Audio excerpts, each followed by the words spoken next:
දෙන්න ඕන එක මචං දෙන්න ඕන මේ කොනේ ඉඳන් අරකොන්ට. ඒක මම පිළිගන්නවා. ඒක මම පිළිගන්නවා. ප්‍රසන්ටේෂන් එක හදලා දීලා තියෙන්නේ ඩොක්ටර්ස්ලා. නෑ පර්ෆෝමන්ස් වලදී නම් මාසයෙන් යවන්න. ඒක අපි මාසෙ පඩිය දෙන්න. ඒගොල්ලෝ වෙන කොහේ වැඩ කරත් කමන්න. අපි ඒගොල්ලන්ට 150ක් ගෙවනවා. ඔය පවුඩර් බබාලා හදන්න ඕන නම් ඒකට මට මොකුත් කියන්න දෙයක් නැහැ. කවුද ඉන්නේ හොඳ ඔස්තාර් කෙනෙක් මේ ලෝකේ ෆෙයිල් වෙන්නේ නැතුව කරපු? ආයුබෝවන්. වණක්කම්. Welcome to Jeevan and Sujeevan production. Right. අපි දැන් කතා වුණා යාළුවෝ ගැනයි, ඒ වගේ පාන කම්පැනි ගැනයි, ක්‍රිකට් ගැනත් කතා වුණානේ. අපි දැන් කලිමුත් කිව්වනේ මේගොල්ල මිනිස්සුන්ට අපි කියලා දෙනවා කියලා විශේෂයෙන් මේ යම් කට්ටියට අපි කතා කරමු ඒ වගේ එකක් අද. ඕකේ. එහෙනම් මේ යම් කට්ටියට විතරක් නෙවෙයි අපි එල්ඩර්ස්ලාටත් එක්කම දෙමු. ඕනෙක් කෙනෙකුට ඔව් දෙන්න ඕන එක මචං දෙන්න ඕන මේ කොනේ ඉඳන් අරකොන්ට. නැත්තම් හොඳ නෑනේ මචං. පොඩි උන් තැලෙනවානේ. ඔව් ඒකනේ. ඔව් ඊට පස්සේ ලොකු මිනිස්සු මචං ඔළුව කයි. ඔව්. නැත්තම් පොඩි උන් මේක බලලා ඉවරවල ලොකු මිනිස්සුන් ඔළුව ගන්නවා. ඒ හින්දා ලොකු පොඩි සැමට තමයි අද දෙන්නේ බෙහෙත. right? දැන් සමහර අපි රික්‍රූට්මන්ට් එකකින් ඉඳන් කතා කරමු සාමාන්‍යයෙන්. එතකොට දැන් සමහර කම්පැනිස් වල මචං හොයන්නේ මොන හරි ජොබ් එකකට. දැන් අපි ජොබ් ස්පෙસિෆයි කරන්නේ නැතුව ඉමු නැත්තම් හොඳ නෑනේ. එතකොට මොන හරි ජොබ් එකකට දැන් කම්පැනිස් වල හොයන්නේ ඩිග්‍රී එකක් කරලා තියෙනවා. වයස සාමාන්‍යයෙන් වයසට වැඩිය අඩුයි තියෙනවා. ඒ රිලේටඩ් ෆීල්ඩ් එකේ අඩුම අවුරුදු 3ක් තියෙන්න ඕන. එක්ස්පීරියන්ස් තියෙන්න ඕන අවුරුදු 3ක්. ඒ හැරෙන්න මොන හරි ලැන්ග්වේජ් එකක් තියෙනවා නම් ඒක ඇඩ්වාන්ටේජ්. ඒක මම පිළිගන්නවා. ඒක මම පිළිගන්නවා. සාමාන්‍යයෙන් ඕනම ජොබ් එකක මචං භාෂා තුනම දැනගෙන ඉන්න එක පට්ට ඇඩ්වාන්ටේජ් එක.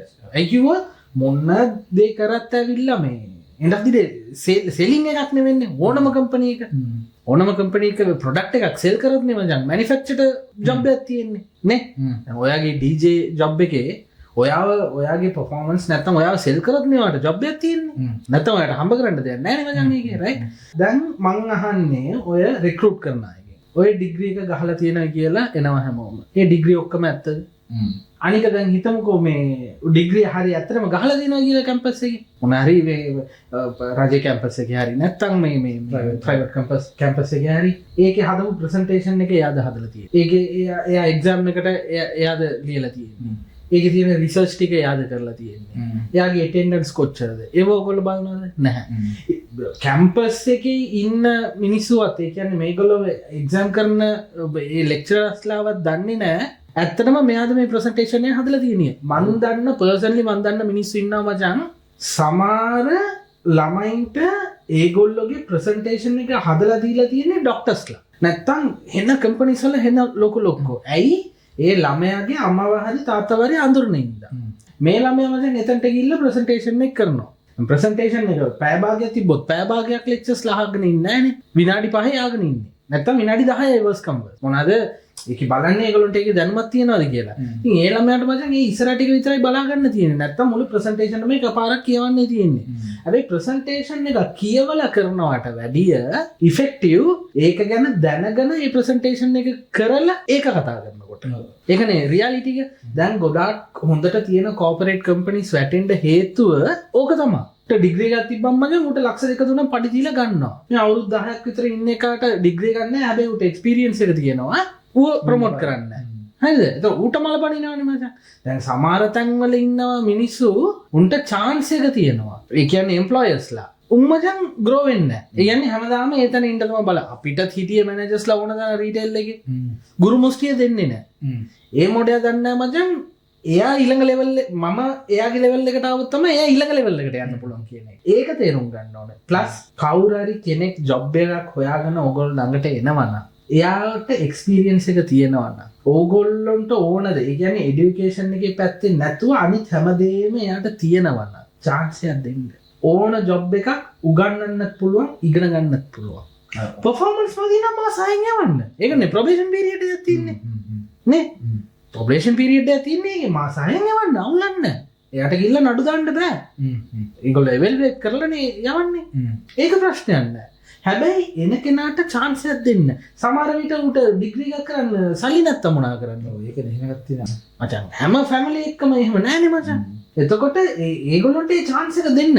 සමහර විට එයා ජොබ් එක කරන ගමන් හම්බ කරලා ඩිග්‍රී එක කරා. එහෙම කොච්චර මිනිස්සු ඉන්නවද? අනිත් එක ඔයා හිතන්නේ මේ දැන් ඉන්න කම්පැනි টপ ඕනර්ස්ලා ඔක්කොම MBA එකක් කරලා ඇවිල්ලා ඔය පුටුවට වාඩි වෙලා මේ කම්පැනි ලොක් කරා කියලාද? ඒගොල්ලොත් කොහේ හරි ජොබ් එකක් කරලා ඇතිනේ මචං. ඒ පළවෙනි ජොබ් එකට යනකොට හරිද? ඕගොල්ලන්ට මොනවද තිබ්බේ? මොකුත්ම නැහැ. ඒ බොසා ඕගොල්ලෝ විශ්වාස කරලා ඕගොල්ලොන්ට ජොබ් එක දීපු හින්දා තමයි ඕගොල්ලෝ ඒකේ perform කරලා යමක්කමක් හම්බ කරලා ඊට පස්සේ ඕගොල්ලෝ ඒ qualification එක වැඩ කරගෙන ඕගොල්ලෝ අද ඔය තත්ත්වෙ ඉන්නේ. අනිත් එක මේ ජොබ් හොයනුන්ට කියන්න ඕනද? හැමදාම එක එකට වැඩ කරගෙන ඉන්න යන්න එපා. උඹලගේ දෙයක් කරපන්. හරිද? ඒක කරපන් කියලා අම්මගේ ඔක්කොම උගස් කරලා තාත්තගේ ඔක්කොම උගස් කරලා කරන්න එපා. ගෙදර ඉන්නත් බැරි වෙනවා. ඕගොල්ලෝ කීයක් හරි හම්බ කරගන්න නැත්තම් මේව කරන්න. ඕගොල්ලෝ බිස්නස් එකක් කරන්න ඕගොල්ලොන්ට අයිඩියා එකක් තියෙනවා නම් ඉන්වෙස්ටර්ස්ලා දෙන්නෙක් හොයාගන්න ප්‍රොපෝසල් එකක් දෙන්න. ඒ මිනිස්සුන්වත් අමාරුවේ දාන්න නැතුව ඔයා ඒක ගොඩ දාන්න ඕන. right? අපි ළඟ තියෙනවා jobs. අපි ගොඩක් අය දැන් recruit කරනවානේ ජීවන. හරිද? අපි මෙහෙමයි. අපි මාසෙ පඩිය දෙන්න. ඒගොල්ලෝ වෙන කොහේ වැඩ කරත් කමන්නේ. නිවාඩු කීයක් ගත්තත් කමන්නේ. 8-5 වැඩ නැහැ අපි ළඟ. අපි ඔෆිස් එකට එන්න ඕනේ නැහැ. ඕගොල්ලන්ට කරන්න තියෙන්නේ අපේ ප්‍රොඩක්ෂන් කම්පැනි එකේ අපේ කැටගරිස් ටික තියෙනවානේ, අපේ ප්‍රොඩක්ෂන්ස් ටික තියෙනවානේ. ඒකේ ඕගොල්ලෝ දන්න අයගෙන් බිස්නස් එකක් කරන් දෙන්න. අපි ඕගොල්ලන්ට 50%ක් ගෙවනවා. ඔය 10000ක බිස්නස් එකක් අපිට ගෙනාවා අපි ඔයාලට 5000ක් කෙලින්ම දෙනවා. no problem. for an example ඔයාගේ යාළුවාගේ බර්ත්ඩේ එකක් තියෙනවා නම් එයාගේ පොඩි එක්කෙනාගේ නැත්තම් කාගේ හරි ඒගොල්ලෝ දන්නේ එයාගේ බර්ත්ඩේ එක එයාගේ වයිෆ් ගේ හස්බන්ඩ් ගේ බර්ත්ඩේ එකක් තියෙනවා නම් අපිට දෙන්න ෆොටෝග්‍රැෆි වලට වීඩියෝග්‍රැෆි වලට අපි ගිහිල්ලා වැඩේ කරන්න කිසිම දෙයකට බය වෙන්න එපා අපි හරියට වැඩේ කරලා දෙනවා කස්ටමර් සැටිස්ෆයි නැත්තම් අපි ඔයාට 100%ම රිටර්න් කරන්න සල්ලි no problem අපි චැලෙන්ජ් එක ගන්නවා right අපි මේක පටන් ගන්නකොට අපිට කොච්චරක් කතන්දර කියලා ඇත්ද ඒ සැලුන් කරනවා ඉස්සරහටත් කරනවා අපි එහෙම අපි වගේ අයිඩියාස් තියෙනවා නම් ඕගොල්ලන්ට සල්ලි නැත්තම් අපිට කතා කරන්න අපි සපෝට් එක දෙන්න අපි ළඟ ස්ටුඩියෝ එක තියෙනවා අපි ළඟ ඔක්කොම සෙටප් එක තියෙනවා මේ හැමදේම ඕගොල්ලෝ ළඟ නැතුව ඇති ඕගොල්ලෝ අපිට කන්ටෙන්ට් දෙන්න අපි ඒක කරන්න හොඳ කන්ටෙන්ට් එකක් නම් අපි ඒකට ගෙවන්න ඒක රීච් වුණොත් ඕගොල්ලෝවත් අපි ගන්න මෙතන කිසිම ප්‍රශ්නයක් නැහැ ඔයාට කන්ටෙන්ට් එකක් තියෙනවා නම් ඔයා කියන්න මට තමයි මේ කන්ටෙන්ට් එක කරන්න ඕන අයියේ ඕගොල්ලෝ දෙන්න කරන විදිය මම කැමති නැහැ කියලා come always welcome no problem මේ සීට් එක හැමදාම ඕගොල්ලන්ට තියෙනවා මේ සීට් එක ඕපන් හැමෝටම ඊළඟ එක අම්මලා තාත්තලා දැනගන්න ඕන දේ කවදා හරි ඕගොල්ලෝගේ ළමයින්ගෙන් අහලා තියෙනවද what are you interested සමහරුන්ට මචං රග ගහන්න ඕන අම්මලා තාත්තලා දෙන්න උන් අතපය කඩා ගන්නවා කියලා මටත් උනානේ හරිද දරුවන්ට ආදරේ මටත් පොඩි එකෙක් ඉන්නවා හරිද මෙහෙමයි එහෙම හදන්න පවුඩර් බබාලා හදන්න ඕන නම් ඒකට මට මොකුත් කියන්න දෙයක් නැහැ. ඕගොල්ලෝ පරිස්සම් කරලා වැටෙන්න බෑ, තුවාල වෙන්න බෑ, අනම්මනම් බෑ. සමහර විට බී වෙන්න පුළුවන් මේ ලෝකේ ඉන්න හොඳම රග ප්ලේ වෙන්න පුළුවන්. සින්දුවක් කියන්න බෑ ළමයට, ඩ්‍රම් එකක් ගහන්න බෑ. මොකට හරි තට්ටුවක් දාගෙන ඉන්නවා නම් තේරුම් ගන්න එයාට ඉන්ට්‍රස්ට් එක තියෙනවයි කියන එක. අපේ අම්මලා තාත්තලා වගේ නෙවෙයි මචං. දැන් ඉන්න අම්මලා තාත්තලා පොඩ්ඩක් මොලේ තියෙනවනේ. පොඩ්ඩක් හිතන්න ඒගොල්ලන්ට ඒ ෆ්‍රීඩම් එක දෙන්න. අනිත් එක ඒගොල්ලෝ කැමති දෙයට ඕගොල්ලෝ ඒ ෆ්‍රීඩම් එක දුන්නා නම් ඕගොල්ලෝ කියන හැමදේම ඒගොල්ලෝ කරනවා. ඔව් ඒක. ෆේල් වෙච්ච දේ. කවුද ඉන්නේ හොඳ ඔස්තාර් කෙනෙක් මේ ලෝකේ ෆේල් වෙන්නේ නැතුව කරපු? ෆස්ට් ටයිම් කවුරුත් ගොඩ යන්නේ නැහැ. කවුරුත් ගොඩ යන්නේ නැහැ. එහෙමනම් ස්විප් එකක් වැටෙන්නේ. ඒත් ගොඩ යන්නේ. ඒත් ගොඩ යන්නේ නැහැ නේ. ඒ සල්ලිත් නාස්ති කරලා අද පාරේ හිඟන්නවා වගේ ඉන්නවා. ඒ ඇවිල්ලා ඒ සල්ලි හරියට මැනේජ් කරගන්න දන්නේ නැහැ. ඒකනේ මගේ ප්‍රශ්නේ. අම්මලා තාත්තලා තේරුම් ගන්න ඕගොල්ලෝගේ ළමයි මොන හරි දෙයකට ඉන්ට්‍රස්ට් නම් ප්ලීස් ඒගොල්ලොත් එක්ක පැය භාගයක් වාඩි වෙලා කතා කරන්න. සතියකට දවස් දෙකක් ඒගොල්ලොත් එක්ක ස්පෙන්ඩ් කරන්න පැය භාගයක්. අම්මයි තාත්තයි වාඩි කරවලා මොනවාද පුතා උනේ මේ සතියේ. ඔයාලට මොනකටද ඉන්ට්‍රස්ට් පොඩි කාලේ ඉඳන්ම ඒකට ට්‍රේන් කරන්න. ඔය අනිත් එක මේ අම්මලා තාත්තලා මොකක් කරේ එකක් try කරලා ඒක ෆේල් වුණාම ඊට පස්සේ ඒක ළමයින්ට ප්‍රෙෂර් වෙනවනේ. ප්‍රෙෂර් කියන්නේ ඉතින් for example අම්මලා තාත්තලා සිංගර්ස්ලා දෙන්න ආස වුණා ගෙදර ප්‍රශ්නේ ඉඳ උන්නේ නැහැ. ඒගොල්ලෝ කරන්නේ ළමයිව කොහොම හරි මියුසික් ක්ලාස් වල බල එහෙම ප්‍රෙෂර් කරනවානේ. ඌ කැමතිම නැතිනේ. ඌ වෙන මොකක් කරේ කැමති. ඌ ස්පෝර්ට්ස් කරන්නේ. හැබැයි මෙහෙන් ප්‍රෙෂර් කරන්නේ ඌවා දැන් අම්මලට කරගන්න බැරි වෙච්ච දේ ළමයින්ව ධම්මලා කරගන්නවා. ඒකත් හොඳ නැහැ. ඔව් ඒක හරියන්නේ නැහැ. අනිවාර්යෙන්ම දැන් මම ක්‍රිකට් ගහන්න කැමති කියලා මගේ පොඩි එකව මම ක්‍රිකට් ගස්සලා බෑ. ඔව්. ඌ කැමති නම් ෆුට්බෝල් කැමති නම් ෆුට්බෝල් ගස්සනවා, උයන්ඩ කැමති නම් උයන්ඩක උයන එක. දැන් ඔය ෂෙෆ් කෙනෙක් වෙන එක ඇවිල්ලා පහත් ජොබ් එකක් නෙවෙයි. ගම්මු. හරිද? හැබැයි දැන් මිනිස්සු දැන් මේ යන් ජෙනරේෂන් එක ෂෙෆ්ලා වෙන්න ඕනේ උන්ට. ජීවිතේට අම්මට කුස්සියට ගිහිල්ලා ලුණු ගෙඩියක් කපලා දීලා කාපු ප්ලේට් එක හොදන්න. උන්ට තමයි ෂෙෆ්ලා වෙන්න ඕනේ. මට ඉන්ටර්වියු එකට එimhe ඇවිල්ලා තියෙනවා. මම වැඩ කරපු සුපර් මාකට් එකේ ඉන්ටර්වියු බෝඩ් එකේ ඉන්නකොට මචං ඉන්ටර්වියුස් වලට එimhe ඇවිල්ලා තියෙනවා ළමයි. සමහර ළමයි ඉන්නවා මචං ඉගෙනගෙන අමාරුවෙන් ඔය සමහර ට්‍රේනින් සෙන්ටර්ස් වලට ගිහිල්ලා ඉගෙනගෙන ආපු මිනිස්සුත් ඉන්නවා මචං. Wild cook wild cook book. දැන් එයාගේ රෙස්ටෝරන්ට් එක නම ඇවිල්ලා වයිල්ඩිෂ් වයිල්ඩිෂ්. එයා එදා ඒක අතහැරලා එළියට ආවේ නැත්නම් අද මේක වෙන්න පුළුවන්ද? මේ වීඩියෝ එක බලන හැමෝම එයාගේ ෆෑන්ලා අනිවාර්යෙන්ම. එයාගේ වීඩියෝ එකක් බලපු නැති කෙනෙක් මචං ලංකාවේ නැති වෙන්න බෑ. very rare. at least අර 10 million එක සබස්ක්‍රයිබර්ස්ලා හම්බෙච්ච එක හරි මොනවද කියලා හරි ඒක බලන්න ඕනේ නේ. ඉතින් මේ ඕගොල්ලෝ මොන හරි ට්‍රේඩ් එකකට කැමති නම් ඕගොල්ලෝගේ අම්මා තාත්තත් එක්ක කරුණා කරලා කතා කරන්න. ඒ වගේම ඕගොල්ලොන්ට එහෙම බැරි නම් අපි කරන බිස්නස් එකේ ඕගොල්ලොන්ට මොන හරි අයිඩියාස් තියෙනවා නම් අපිට කතා කරන්න. අපි හෙල්ප් දෙන්න. අපි සප්පේ දෙන්න. අපි ඔන්න ඕගොල්ලෝ අම්මලා තාත්තලාත් එක්කත් කතා කරන්න. no problem. try නේ මචං. ආවොත් chance එක. නැත්තම් just try නේ. ඔව්. ඔව්. අපි ඉස්කෝලේ යනකොට ගෑන් ළමයි කීයකට try කරාද? බැන්දේ අන්තිමට එකයි මචං. මම සේල්ස් මම මැනේජර් කෙනෙක් විදිහට ඉන්නකොට මගේ සේල්ස් ටීම් එකට හැමදාම කියන්නේ මචං try කරපන්. කස්ටම කෙනෙකුට වොච් එකක් හරි ටී-ෂර්ට් එකක් ඩෙනිමක් මොන දෙයක් විකුණන්න try කරන්න. ගත්තොත් හොඳයි. බිස්නස් එක. නැත්තම් just try. අවුලක් නැහැ. මොකද අතින් පයින් යනවද? පොඩ්ඩක් මහන්සි වෙන්න ඕනේ. හැබැයි ඕගොල්ලෝ එකෙන් තව දෙයක් ඉගෙන ගන්නවා කස්ටමර් කෙනෙක් හැන්ඩල් කරන්න කොහොමද කියලා. සමහර කස්ටමර්ස්ලා එනවා මචං ප්‍රොඩක්ට් එක ගැන අපිට වැඩි හොඳටම දන්නවා. කතා කරන්න දෙන්න බොරු කියලා නම් මාට් එකට බෑ. ඒගොල්ලෝ ළඟ මම එම අම්බාරෙන් මාට් වෙලා කියලා අන්තිමට මම සෝරි කියලා කියනවා. හරිද? මම කියලා දෙනවා සෝරි මම මේක විකුණ ගන්න ඕන හින්දා තමයි මේ බොරුව කිව්වේ කියලා. එතකොට කස්ටමර්ස්ලා කියලා දෙන අවුලක් නැහැ. උඹ ඇවිල්ලා මාට් වෙන්නේ නැති බොරු කිව්වේ. උඹ කියපු බොරු ටික උඹට හංග ගන්න පුළුවන්. උඹට ඒකට උත්තර තිබ්බා. මං අර ටෙක්නිකල් ක්වෙස්චන් එකක් ඇහුවොත් මං හිර වෙනවා. එතනින් තමයි මං හිර වෙලා තියෙන්නේ හැරෙන්න. එදායින් පස්සේ මම මොන හරි දෙයක් විකුණනවා නම් ඒ ප්‍රොඩක්ට් නොලෙජ් එක අනිවාර්යයෙන්ම තියෙන්න ඕන. 100% ඕන නැහැ. 180ක් ඕනේ. ඉතුරු ටික තියෙන්නේ කටි. ඉතුරු ටික තියෙන්නේ ඕගොල්ලෝගේ එදා වෙලාව. ඒක ගොඩක් වටිනවා. if your day is bad ආය මුකුත් කරලා පොල්වේ හිටගෙන වතුර බිව්වත් කස්ටමර් ගන්න නැහැ. ඒ හින්දා ඕගොල්ලෝ මේ ප්‍රොඩක්ට් එක හරියට දැනගන්නත් ඕන. හරි තැනට හරි යන්නේ ගන්න හරියටම වදිනවා. ඔව් අනිත් දැනගත්ත කියලා උරුඩ මේක කියලා කියන වැඩකුත් නැහැ. වැඩක් තියෙනවනේ. ඔව්. ඒක අනිත් එක ඕගොල්ලෝ බිස්නස් එකක් පටන් ගන්න මොන හරි ඕගොල්ලන්ට අයිඩියා එකක් තියෙනවා නම් ඕගොල්ලෝ දැන් කියමුකෝ දැන් මාස දැන් අවුරුදු ගාන දැන් අවුරුදු 20ක් 25ක් විතර ඕගොල්ලෝ ජොබ් එකක් කරනවා කියලා හම්බ කරගත්ත EPF ETF එක ඇති නැත්තම් කීයක් හරි මේ සේව් කරගත්ත සල්ලි ටිකක් ඇති ඒක ඕගොල්ලෝ දාලා බිස්නස් එක කරන්න යනවා නම් ඒ ඔක්කොම ටික අරන් දාලා නම් දුක් විඳින්න එපා.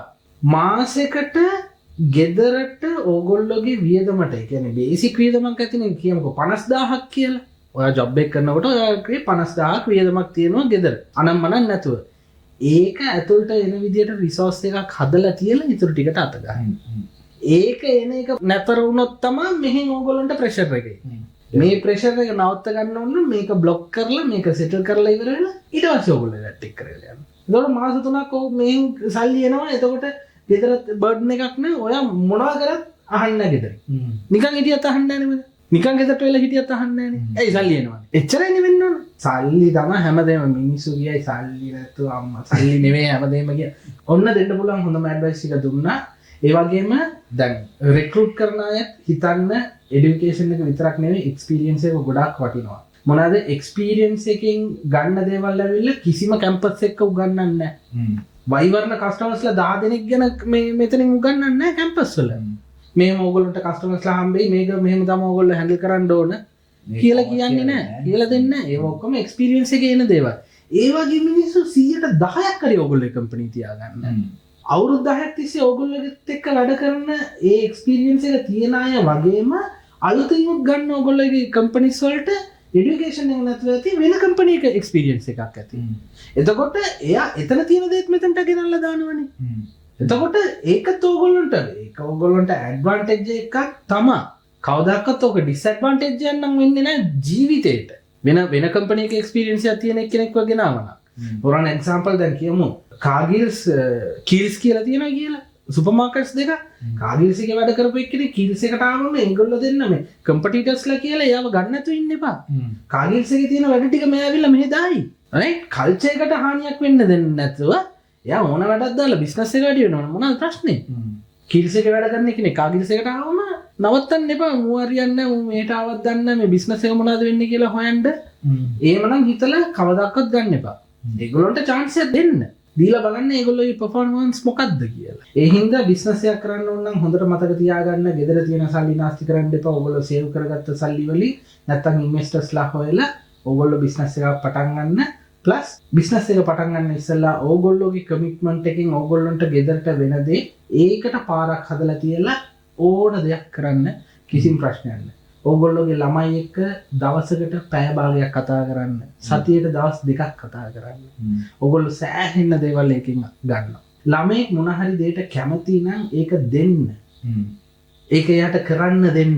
ෆේල් වුණාට කමන්නේ. ඔය වයසේ ෆේල් වුණාම ගොඩාක් හොඳයි.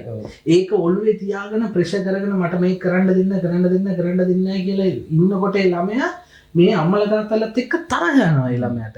at least ඕගොල්ලෝ chance එක දීලා එයා ෆේල් වුණාම එයාට තේරුම් කරන්න. පුතේ අපි දන්නවා ඔයා ෆේල් වුණා. ඔය සමහර වෙලාවට තේරුම් කරන් ඉස්සෙල්ලා එයාම තේරුම් ගයි මේක හරියන්නේ නැහැ කියලා. එතකොට සමහර වෙලාවට ඇවිල්ලා කිය. එහෙම කරොත් එම ඕගොල්ලෝගේ උපරිම සපෝට් එක දෙන්න නෑ පුතා බය වෙන්න එපා. අපි ඉන්නවා පිටිපස්සේ. ඕකට මං ලස්සන කතාවක් කියවලා තියෙනවා. මං ඒ කතාව කියන්නම් වෙන එපිසෝඩ් එකක. අම්මා කෙනෙකුයි තාත්තා කෙනෙකුයි කොහමද ඒ ළමයට බෑකප් එක දුන්නේ කියලා ඒ බය නැති කරන්න. අනිවාර්යෙන්ම ඕගොල්ලෝගේ ළමයිනේ. වෙන කාගේවත් නෙවෙයි.